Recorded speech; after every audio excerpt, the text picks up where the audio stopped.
Welcome back to Educator.com. Today we're going to go over fiscal policy and the multiplier. So let's dive straight into the material here.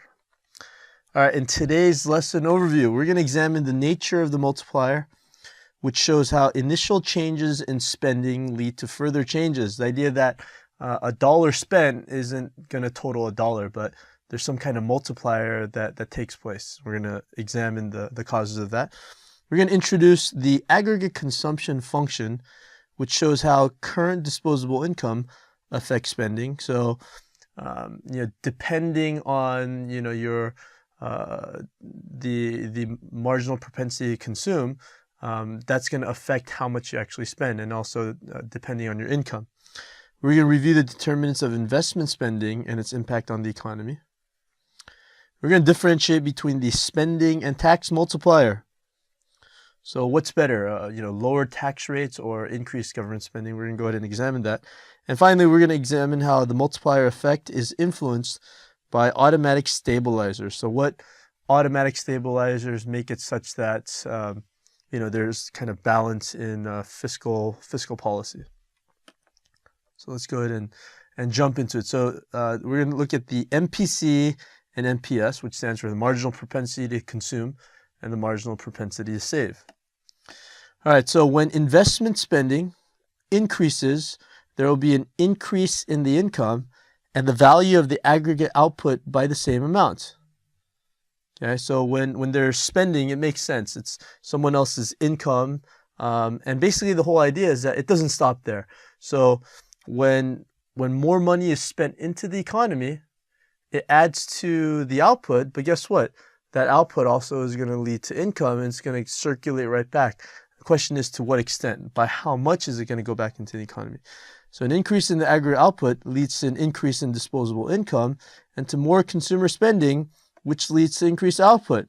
However, how large is the total effect on aggregate output if we sum up all the rounds of spending increases? So if we keep on cycling it up, what is the total impact that $50 million invested into the economy is that going to create?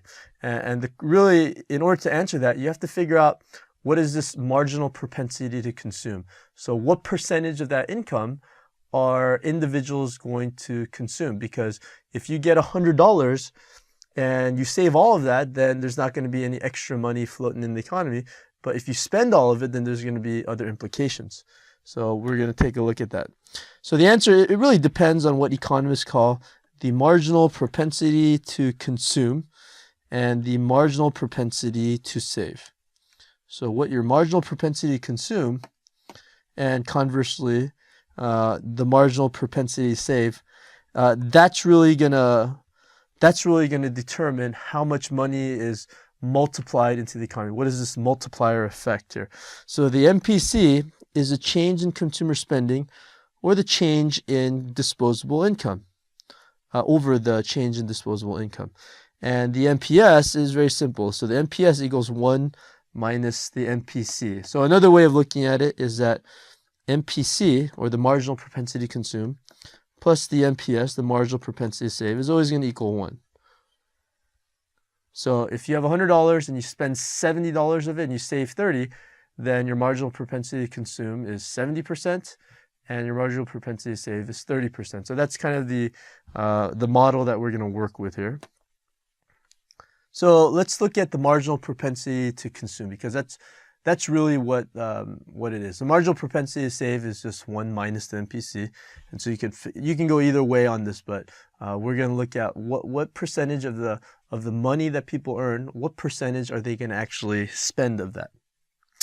So the MPC, it's going to be a number between 0 and 1. So now, in theory, can you spend more than 1? Let's say you earn $100,000. Can your MPC be 1.2? I suppose theoretically it is possible. As a rule of thumb for an economy, that's probably not going to be the case.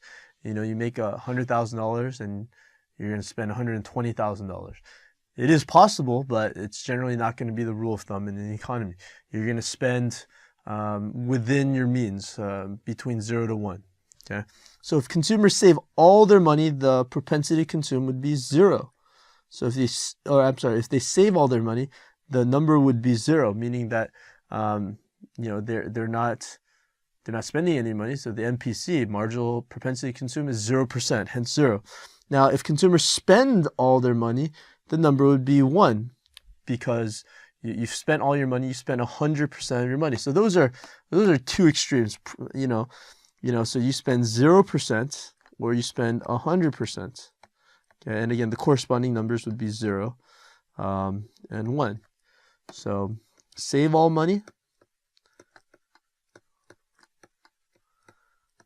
And here it would be spend all money. Now, what's better? Is it better to save all your money, or is it better to spend all your money? Again, there's short-run consequences for both. Personally, if I were to advise my high school students, and let's say they got a job, I would say absolutely save all your money. That is great to do. You're gonna be flexible. Now, if the goal was to try to boost the aggregate demand, spend a lot of money, then maybe spending all your money is the best way, because the aggregate demand increases. And if everyone buys into this concept of spending, this is how an economy grows.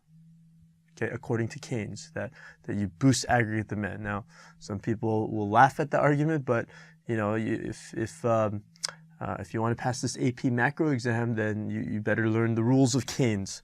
The reality is that usually the number is between 0 to 1, with industrialized countries having a higher number and developing countries with lower numbers.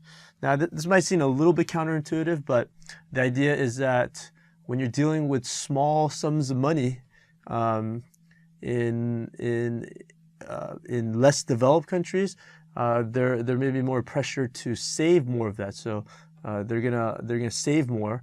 And in industrialized countries, when you're dealing with larger sums of money, then they're going to spend more because they have expectations of getting more money. So the MPC might be a little bit higher in industrialized countries than in more developing countries. And that certainly is the case in the United States. Our marginal propensity to consume might be 70, 80%, even higher. Whereas in China, the marginal propensity to consume is closer to like maybe 30 or 40%. Maybe 50%, but the Chinese are saving about 50% of their income, whereas Americans are saving, less than 20% of their income. So, as a rule of thumb, that's generally what ends up working out. So let's say hypothetically that the MPC is 0.8. So 80% of the money is spent, 80% of your paycheck. What's the impact of the total aggregate spending if there's an increase of $50 million in spending? All right. So in order to do that, you gotta work with the equation and then figure out what the multiplier is, and then multiply that by the initial increase in spending here. So you gotta revisit the formula here. The total increase is going to equal 1 over 1 minus MPC times the initial increase. So this is what's referred to as the multiplier. Okay. So here's the spending multiplier. So once you figure out the spending multiplier, then it should be fairly easy. So the initial increase is $50 million. So let's say there's investment spending of $50 million, or the government injects $15 million in spending, then what's going to happen? Well, you have 1 divided by 1 minus MPC, which is 0.8. So 1 over 1.8 is going to be 1 over 0.2, and that equals 5 times 50 million. So your multiplier is 5. So the spending multiplier is going to be 5. You multiply that by 50 million, and an initial increase of $50 million in spending is going to yield a total increase of $250 million. So again, if the government wanted to increase spending by $250 million, then it might be a mistake to look at it as saying, let's inject $250 million. If you figure out the spending multiplier is 5, then do an initial increase of $50 million, and that will generate $250 million in terms of increase of the GDP. So the multiplier effect, how does that work here, and what's the actual definition of this multiplier? effect. So multiplier effect is basically this autonomous change in aggregate spending. What that is an initial rise or fall in aggregate spending that is the cause, so that's the beginning, and not the result of a series of income and spending changes. So that is the first thing that happens. So that's the initial increase of $20 million in spending or initial decrease. Okay, so that was in the previous example is the number on the second part of it.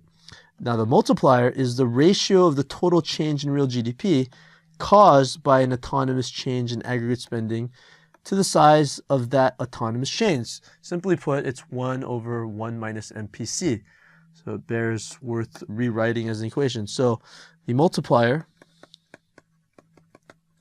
let's call it the spending multiplier.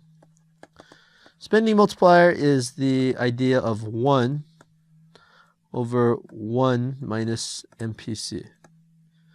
So whatever it is, you get 1 minus the MPC, you take 1 divided by it, and that's the amount of, that's the multiplier. Now, another way to rewrite this equation here is 1 over MPS, because we know that MPS equals 1 minus MPC, so MPS plus MPC equals 1. So this is basically saying the exact same thing, depending on how you want to look at it. Now the size of the multiplier, it depends on the MPC. So the higher the MPC, there's more disposable income, and that gets recycled back into consumer spending. So hypothetically, let's say the MPC equals 0.9. Okay, that's a really high MPC. That means the consumers are spending 90% of their disposable income here. And so 1 over 1 minus 0.9, the multiplier here would be 1 over 0.1 equals 10. Okay. Now let's say a relatively low MPC, the more disposable income leaks out into savings. So let's say you have a very frugal economy, and what ends up happening is that people only spend, let's say, 0.2. So let's say MPC equals 0.2. So people only spend 20% of their money. So you have a lot of savers. I'll tell you this: a lot of the retail stores would be really frustrated with that economy because people are only spending 20% of their money. They're not opening up their wallets. 1 minus 0.2 is going to be equal 1 over 0.8. Now, if you break that down, it's going to be 0.5 over 0.4. So 5 over 4 equals 1.25. So you're not going to have you're not going to have the spending multiplier if people aren't spending their disposable income. So for some reason, the MPC is 0.2, then you might have a problem in trying to stimulate the economy. You're gonna see some issues with that. The consumption function is a way to figure out, what is the amount of disposable income that people are going to actually consume. So you can actually, depending on their income, and so it's a straight, it's a direct relationship, because as you make more money, you're going to spend more money on consumption purchases, but you're not going to spend all of it. It depends on what your marginal propensity to consume is. So the consumption function is an equation showing how an individual household's consumer spending changes with disposable income. Okay, so autonomous consumer spending would be the amount spent regardless of income. So let's say hypothetically I got fired from my teaching job, or for some reason I quit, I didn't work. The idea is that consumers are going to spend a certain amount, and it could be different. It could be 10,000, 20,000, it could be 5,000. There's a certain amount of spending that is not tied to income at all. So maybe it's the bare minimum requirements to live, or again, there's maybe you're drawing on savings, or you're taking out credit card loans, or whatever in order to survive. So there's a certain amount, autonomous amount, maybe 15,000, 20,000. And so that's what this A value represents here. You're going to spend regardless of what your income is. And this consumption function is basically saying the consumption is A plus MPC times YD. And so what MPC is we went over this, we've gone over this. MPC here is the marginal propensity to consume. So what percentage of money are you going to consume? Marginal propensity to consume. Now what does YD equal? So YD here equals the disposable income. So what percentage of your disposable income are you going to consume? And then you add that to a preset amount that you're already going to spend, and that's your consumption figure. So let's work out a very simple math problem. Again, the math that you're really going to have to accomplish on this AP macro exam is going to be somewhat minimal. You might have to do some simple addition, subtraction, multiplication, but the whole point isn't to bombard you with a bunch of mathematical data here. It's not a test of calculus, it's not a test of mathematics, it's a test of whether or not you understand these basic economic concepts here. So let's go ahead and take a look at that. So let's assume that A equals $20,000 and the MPC equals 0.6. So you're going to spend $20,000 no matter what your income. You don't make anything, or you make $20,000 a year, $15,000 a year. What would the consumption be if your Y value is $100,000 and also if it's $200,000? So again, let's just set up the equation here. C equals A plus MPC times YD. Okay, so we're trying to figure out what the consumption is. C equals, that's 20,000 plus 0.6, and then let's plug in that $100,000 first. And so equals $20,000 plus 0.6 of $100,000 equals $60,000. And your consumption is going to be $80,000. So what your consumption is, if you're making $100,000 and your marginal propensity to consume is 0.6 and your autonomous consumption is $20,000, then you're going to spend $80,000. Now, what happens if your income is $200,000? Well, again, you still use that same income here, or the same equation here. C equals A plus MPC times disposable income. And you get C equals, again, you're going to spend that $20,000 no matter what, 0.6, and now you multiply by $200,000 instead of the $100,000. So you have the $20,000 plus 60% of $200,000 is going to be 60% is going to be $120,000. So you can add that to $20,000, and you're going to spend $140,000.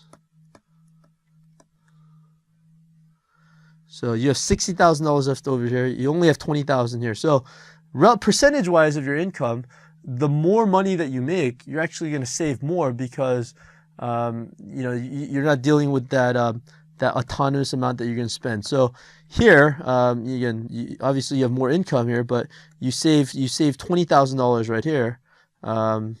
Right here, you save from your $200,000 income.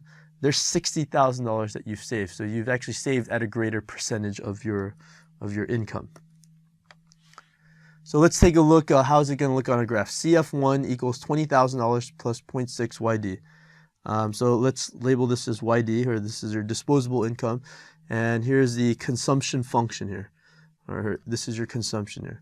So let's go ahead and draw this here like this. It's going to be a graph like this. What is this going to be here? If your disposable income is 0, then your consumption is 20,000. Okay. So again, let's throw in the numbers that we did. 100,000 is going to equal 80,000 here. So again, this is probably not the greatest to scale here. Let's just assume that it is here. I didn't do the best job of putting this to scale. But let's say this is 100,000. So the income is $100,000. And let's say that this here is going to be $100,000. This is $80,000. And then $200,000. So let's say this is 200K. And I didn't do it. Lines are not the straightest right here. It's okay. And let's say this is $200,000, and now you get $140,000. So again, what you have here is you have a bunch of data points, and you're trying to find the line of best fit. So, obviously there's different, line of best fit. If you're familiar with statistics, if you're also taking AP statistics, then, there are different formulas that you could use to try to find the line of best fit. But basically, when you have data of 1,000 people that make different amounts of income, you can maybe see a certain pattern, and that's where you come up with this autonomous consumption, right?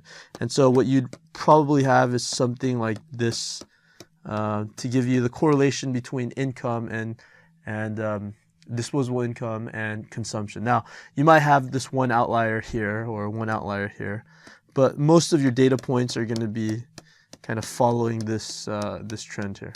So what would this outlier mean? This outlier would mean that a person is only making $80,000 but spending like crazy. That definitely is possible. Or you may have clearly Warren Buffett makes a lot more money than this, but maybe here you make tons of money, but you're just not spending a whole lot. And if you don't make any money at all, but for some reason, let's say you have good credit and you just spend a lot of money. So there's going to be outliers. Okay, there's going to be people like that, but for the most part, you're going to see a notable pattern or trend in the relationship between disposable income and consumption.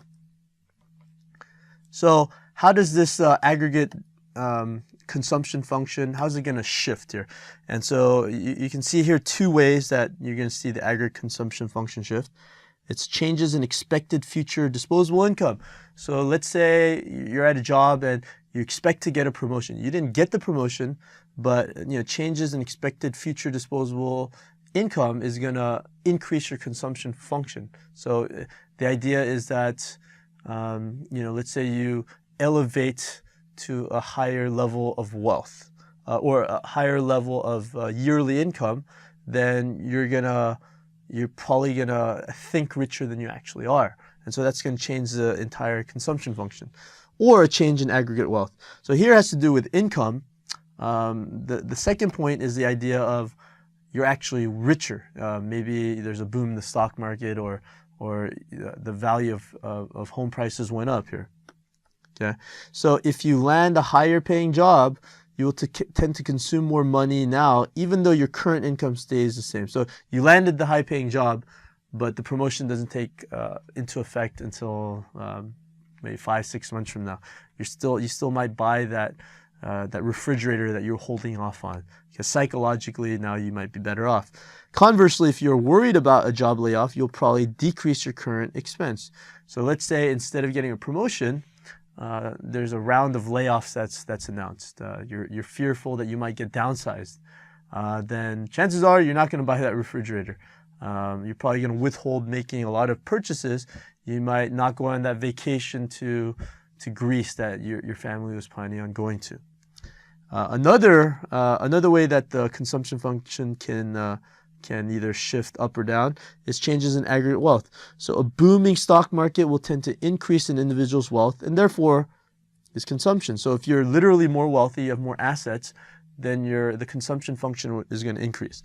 Conversely, a fall in housing prices, will tend to decrease an individual's net worth, and therefore her consumption. So if you have a $450,000 house and the housing market collapses, which it did in 2007, 2008, and now your house is only worth $250,000. Well, you're less wealthy, and so the consumption of items, it might actually decrease. So you might have a shift downwards of your consumption function. Okay, so investment spending. We'll take another look at the investment side rather than the consumption side here. Planned investment spending is investment spending that businesses intend, and that's kind of the key word, because businesses aren't perfect. They can't exactly figure out how much they're going to spend. Intend to undertake during a given time period. So, for example, if interest rates go up, less investment spending occurs. Conversely, if interest rates go down, there's more investment spending. Businesses would much rather prefer interest rates at 3% than 5%. 5% means that it's more expensive to borrow, and the costs of doing business are higher. At 3%, then doing a project might seem a little bit more useful than if it was at 5%. High expected future growth rate of GDP increases investment, and conversely, low expected future growth rate decreases investment. Okay, and when you're looking at this situation here, so investment can equal there's unplanned and there's planned inventory investment. You will have positive unplanned inventory investment. That's going to occur when sales are less than business expects. So if you have a lot of inventory, it's probably not a good sign, because then you've overproduced. So if you have positive unplanned inventory, that means sales are generally sluggish here. Conversely, excess sales is going to lead to negative unplanned inventory investment. So if the unplanned inventory is negative, that means that there's probably a shortage, which means that sales were higher than you had expected. You only planned to have 500 cars sold, but you sold 1,000, so the unplanned inventory would be negative 500. Whereas if you plan to sell 2,000 cars and you only sell one car, then you have an excess inventory of 1,999. So if you have rising inventory, that usually indicates a slowing economy. If you have lowering inventory levels, then conversely, that's going to be a sign of a growing economy. So let's take a look at this tax or government multiplier. So the tax or government transfer multiplier here, and then we'll compare that to the spending multiplier, which we've gone over. And again, there's a formula that's relevant to the tax or government transfer multiplier, and there's the spending multiplier here. So basically, what's going on here? Changes in taxes or increase in tax repayments. So again, for the effects of a tax multiplier, basically going to have the same effect. It's going to shift the aggregate demand curve by less than an equal size change in government purchases. So what's the most effective means to stimulate the economy? It's an increase in government purchases. That's going to have a more of a direct impact than an increase in government transfers or a decrease in the tax rate here. And so let's go ahead and take a look here. So the effect on the real GDP, if the government, if they step in and spend $100 billion in government purchases, in the first round, there's $100 billion. Here you go. Here's $100 billion. And literally, there's $100 billion that's spent. Well, of that, if the multiplier is 2, then the second round, there's going to be $50 billion that's spent. And then the third round, there's going to be $25 billion spent. What ends up happening is that it's halved every time. So the next round is going to be 12.5, 6.25, 3.125, and so on and so forth. And the total effect is going to be $200 billion that's injected into the economy. $200 billion. And let's cross-reference that with the formula here. And so you have the total increase. I'm trying to figure that out. 1 over 1 minus MPC. Now, I didn't tell you what the MPC is, but you can figure out because the multiplier is 2. 1 minus 1 over 1 minus 0.5 is going to equal 0.5 times the increase, which is $100 billion. And so you have a situation with 2 times 100 billion equals 200 billion. So the increase using the government multiplier or the spending multiplier, then you get a total increase of $200 billion into the economy. Now the tax multiplier or the government transfer multiplier is going to be the exact same thing, except you take out this first round here. So that first round of that $100 billion, it doesn't exist. And the way that you can actually capture it in the equation is instead of multiplying by 1 over 1 minus MPC here. So here, this formula here is 1 over 1 minus MPC. And so this is the spending multiplier.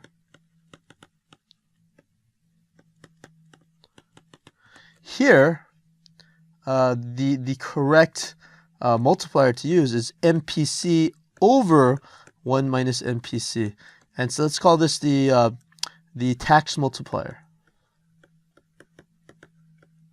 So we determined here that the multiplier is 2. The multiplier is 2, and so the MPC was actually 0.5 here. So let's multiply 0.5 divided by 1 minus 0.5, and that one's really easy. Now it equals 1 and times $100 billion. What impact is it going to have? It's going to have $100 billion impact. Okay. Again, the reason why is if you cut taxes by $100 billion or if you increase unemployment benefits by $100 billion, well, people are going to spend 50% of that. And then of that amount, they're going to spend 50% of that. Of that amount, they're going to spend 50% of that. And so if you add this total round together, when you put $100 billion into the economy, you're going to have a total of $100 billion spent if you're spending multipliers too. Because if you use the tax multiplier, which is MPC over 1 minus MPC, you're not going to get as much direct impact onto the economy because money is going to leak out through the saving process here. Okay. Now, automatic stabilizers. Why is that important when you're dealing with government spending and taxation?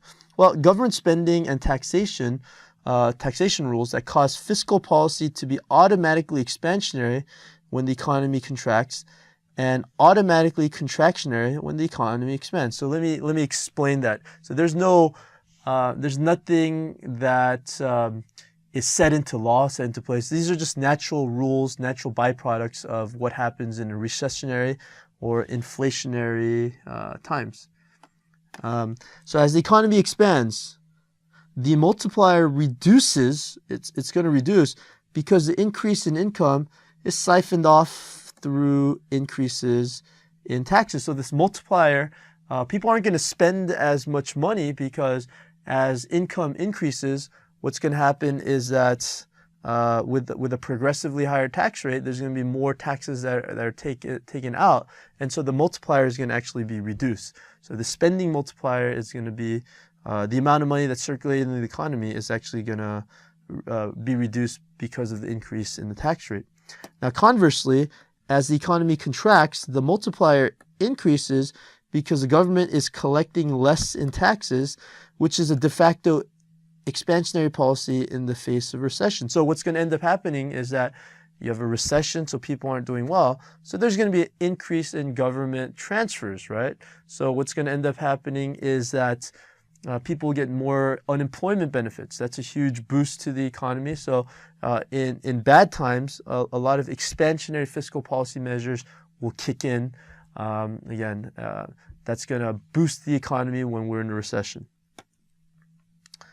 Now, in 2008, the Great Recession of 2008, the government responded with some fiscal policy measures. Now, early on, when before Lehman Brothers and Bear Stearns had collapsed, there was still talks that the economy might not be doing too well. So in early 2008, again before the collapse of the stock market, there's signs that the economy was kind of slowing. So the question on the horizon was whether tax cuts or transfer payments would be used. It wasn't politically feasible, even though it's technically going to stimulate the economy more when there's government spending. What's economically in the best interest might not necessarily be in the political best interest. There's a lot of hesitancy to increase our already increasing government budget deficit and government debt. So in early 2008, the question was, do we lower tax cuts or do we increase transfer budgets? Obviously, it's gonna put a dent into our budgetary process. But politically speaking, people like getting money back rather than the idea of the government spending. So this is what initially happened here. Taxpayers are giving a flat $600 rebate or $1,200 for married couples. It's a nice boost on your tax return. You reduce your tax liability, but it only occurred for those below a certain income threshold. And again, the macro reasoning for that is that if you give Bill Gates, if you give Clayton Kershaw, someone who makes tons of money, an extra $1,200 or an extra $600, they're not going to spend it. They're just going to save it, right? So those with lower incomes will tend to spend more of their income. So that was the reasoning behind, maybe aside from the fairness argument. Or $300 for those who didn't pay income taxes. So not only was there a tax reduction of $600 or $1,200, a flat tax reduction, there's a $300 rebate for those that didn't even pay. So it's a $300 credit. So that actually counts as more of a transfer payment. You're transferring wealth. Or basically, you can look at it as a tax cut. So tax cuts and transfer payments work in the same way. So the choice initially was this combination of tax cuts, a very conventional way, and transfer payments. Again, the idea of giving income tax refunds to those that never even earned it, it's more of a transfer payment. It's not actually a tax cut. Well, it didn't necessarily work. A lot of different things going on in the economy, and a lot of economists would say that wasn't enough to help out the American people. So finally, in February 2009, so after Obama has been elected president of the United States, Congress passed the American Recovery and Reinvestment Act, which was a $787 billion stimulus package. So what it did was there was help for unemployed, Medicaid spending, and food stamps. So there was a direct injection of money into the economy. There was investments in infrastructure, energy, healthcare, and in addition to government spending, there was tax cuts for families and small businesses. So the government, one thing you can't really accuse the government of doing that maybe during the Great Depression, there are a lot of measures that were taking place. Now, were all the measures effective? Would it have been wise to maybe focus more on investments in infrastructure rather than some other expenses that might not have yielded as much fruit? Probably, but the idea of using expansionary fiscal policy was something that the president and Congress, there's a lot of political pressure to do. And again, whether or not it actually worked or not, whether it would have been better to just cut government spending and cut taxes, have more of a balanced approach. The problem is that you might be making the recession worse by trying to balance the budget. So the number one priority, at least for the Obama administration and Congress at the time, no matter what your politics were, was to use whatever expansionary fiscal policy measure in order to save the economy.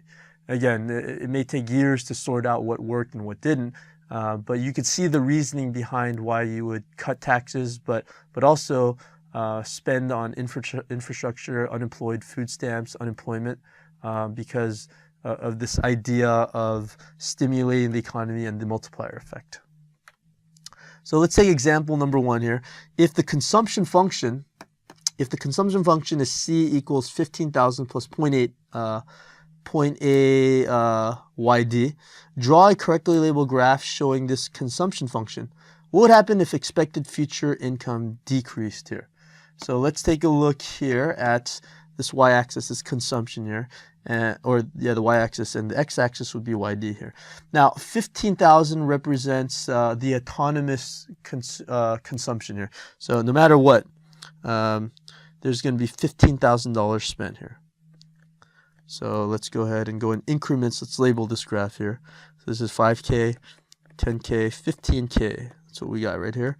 20K, 25K, 30K. This is a stop at 35K. So basically what's going on is that no matter what, you're going to spend $15,000 no matter what your income. There's no relationship. That's the constant here. So let's say your income is $10,000. Okay, so you have 0 right here. You have, let's go in increments of 10, 20, 30. So if your income is 10K, 20K, and 30K. Okay, so you might want to use a little more numbers that will actually fit on this graph here. Let's say 5K, 10K, and 15K here. So if you're making $5,000, 5,000 times 0.8, so 80% of $5,000 would be 4,000, so it'd be $19,000, so somewhere right here. A little shade under $20,000. You make $10,000, 10,000, 80% of that is 8,000 plus 15,000 would be 23,000. And 15,000, if you make $15,000, 8% of 80% of 15,000 would be 12,000 plus 15,000, 27,000. So your consumption function would look a little like this. This would be CF1 here. Now, what would happen if expected future income decreased here? Then what would happen is that if your expected future income decreases here, then your consumption function is also going to decrease as well. So you have CF2 right here. So maybe your autonomous consumption function is going to drop down to 10,000 to kind of adjust for this decrease in future income. So example number 2 here. Changes in which of the following leads to a shift in the aggregate consumption function? So what's going to cause there to be an increase or decrease in the aggregate consumption function? Well, expected future disposable income, is that going to change the aggregate consumption function? Absolutely. So expect more money in the future, it's going to change your change the overall behavior. What about your aggregate wealth? Absolutely, once again. So if you're richer, then the consumption function is going to increase. If you're poor, you lose your house, then it's going to decrease the consumption function. Okay. What about current disposable income? Sounds like it might be correct, but what's going to happen, it's not going to change the consumption function. It's just going to be a change in within the same function. So this is actually incorrect here. So the answer is 1 and 2. This is incorrect, incorrect, incorrect, incorrect. And so the correct answer is D. You know, for these, once you find the correct answer, you can circle it. But, you know, sometimes I want to make sure that each of these answers are incorrect before marking the correct answer. Okay, example number 3. The presence of taxes has what effect on the multiplier? Does it increase the effect of the multiplier? It actually does not. Okay, it does not increase it. Does it decrease it? It does, so I want to make sure this seems like the correct answer. Does it destabilize it? No. Does it negate it? No. Does it have no effect on it? No. So basically, when you have higher taxes, the multiplier, it's going to decrease the impact of the multiplier. And finally, the final example here. Again, let's work with some very simple maths, but being able to organize all this information that we've introduced today, organize it in a way that you can actually use simple numbers to get the figure that you want here. Assume that the MPC in the economy is 0.8. So the economy is spending 80% of their money, and the government increases spending by $50 million, which is definitely something that is going to help the economy. Okay, from a stimulus standpoint here. Assume that there are no taxes, exports or imports, and changes in the aggregate price level. So everything else is constant. The only thing that's changed is that there's an influx of $50 million into the economy. Okay, for the first question is, what's the value of the multiplier? Well, the value of the multiplier, remember, the value of the multiplier for increase in spending, so the spending multiplier is going to be 1 over 1 minus MPC. And we know the MPC is 0.8. 1 over 1 minus 0.8 equals 1 over 0.2 equals 5. The multiplier is 5. Okay, so again, very simple math here. And let's try another simple math problem using this multiplier here. So by how much will the real GDP change by? Okay, so the change in real GDP is going to equal the multiplier times initial change. And what did you have here? Well, the multiplier was 5. 1 over 1 minus MPC times 50 million. And ladies and gentlemen, a $50 million injection in spending is going to have an impact of $250 million positive impact on the GDP here. Whereas if there's a cut in government spending by $50 million, the GDP might reduce by $250 million. Thanks for watching Educator.com.